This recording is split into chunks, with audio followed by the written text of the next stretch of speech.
back to the dewdrop. Ellington sounds relaxes her mind. Dizzy's bopping and makes her feel fine. When we swing to the basic thing. Afternoon and welcome to Coup d'Etat's One, where we bring you some of the biggest names in DJing, and today is no exception. We have all the way from Paris, DJ Gregory. Welcome. Hello, Donni. Thank you for coming here. Thank you very much. Now, I'd like to start off. Back in the 90s, you tapped into the New York house scene. Where were you going out and who were you listening to? Alors, actually, like any French guy, I was listening to Laurent Garnier and DJ Deep, who were playing a lot of New York house music and Chicago house music and Detroit techno. But then my best friend moved to New York in 1990, so then I was going there every year. And I used to go out in, most of the house clubs back then, the Sun Factory, the Sun Factory Bar, Save the Robots, Mars, The Nils. I did it all. Body and Soul was after, because actually from 98 to 2000, I lived in New York. So then that was the Body and Soul days, where I was every Sunday, of course. And how did you connect with DJ Deep? Alors, because my best friend moved to New York, he was doing a little rap record distribution. So I was like, why don't you send me some house record? And I go to the house store in Paris and I sell it to them, because there were some records that he had that was kind of difficult to find, especially those New York house bootlegs and everything. So one day I popped up in a store called US Import, where Laurent Garnier had some share, and DJ Deep was working there, sometimes playing the records, listening to the news. And one day I just popped up in the store and he looked at me, I had a big stack of records, and he was like, so you are the guy who's bringing those records once in a while? And that's how we met. Right, okay. Through the record store? Yeah, exactly, yeah. Now, what first drew you to the percussive Afrobeat sound that has become a DJ Gregory signature? So, because I was living in New York from 98 to 2000, and I was, still very much searching the sound, when I got back to Paris, I was like, how come I could be just a little bit more personal rather than being that inspired by, New York and Chicago, etc., etc. And I just don't know how, but I was like, maybe because I did a trip on vacation in the French Caribbean, and I was listening to those beats, and I was like, but yeah, maybe I should, trying to explore that. So I started to buy a lot of records, from the Guadeloupe and Martinique.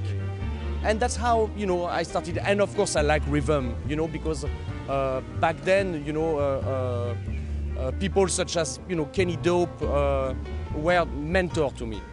And still are, Now, you traveled to Brazil and Angola recently, working with local musicians. What was that all about? But because,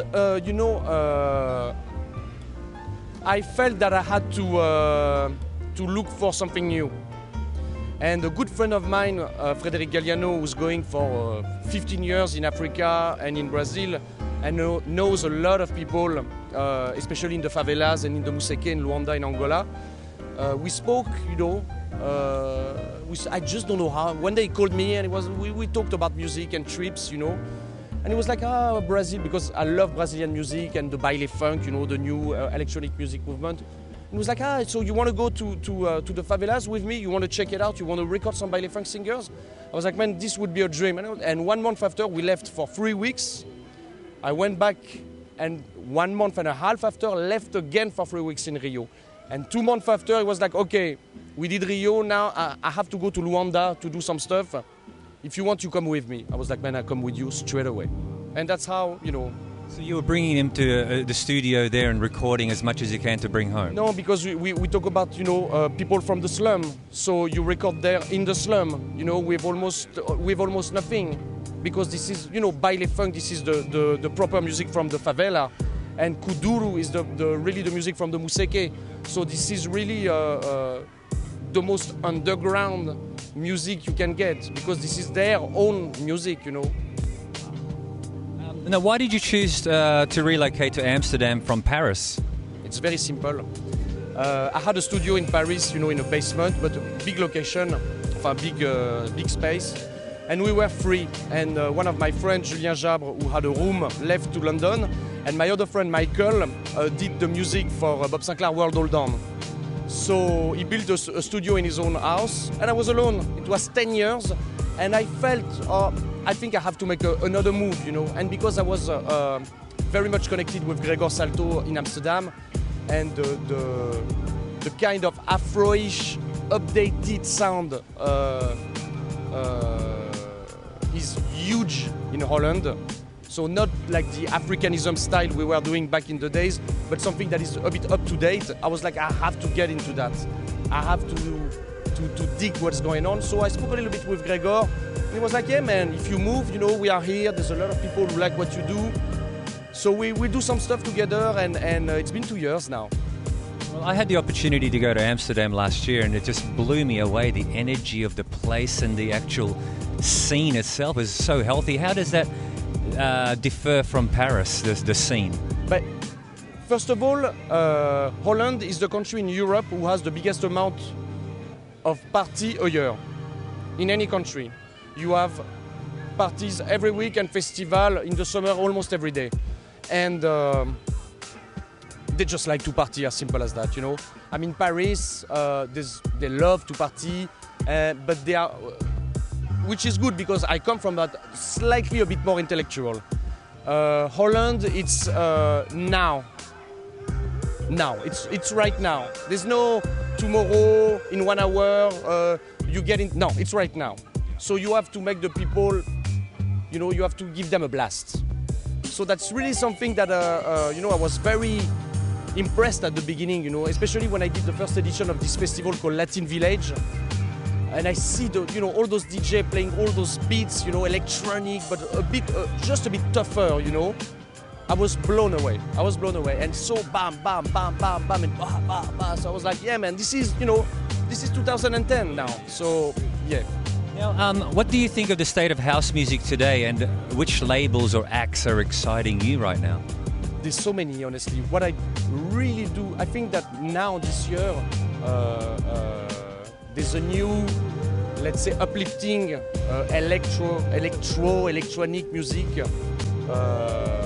which to me is very much exciting. So you have the big heads, you know, like Sidney Samson, Afrojack, blah, blah, blah, blah, blah. But you have a lot of other people who are doing it slightly a bit more underground with the same energy.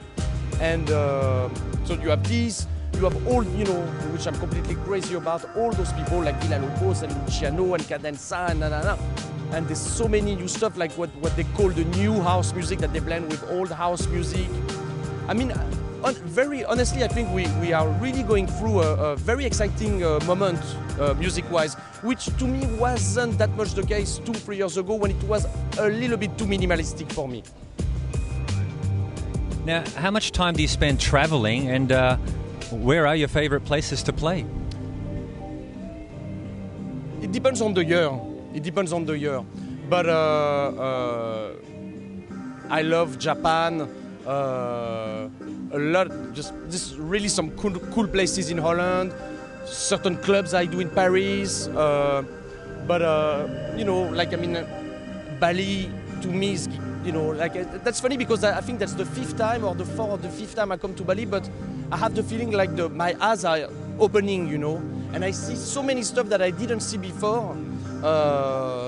Especially the enthusiasm of the people, you know, who are really willing to go for it as long as you take them by the hand.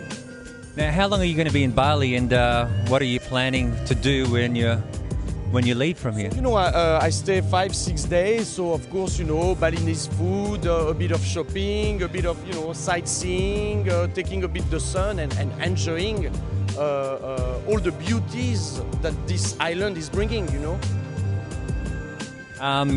Will you be back?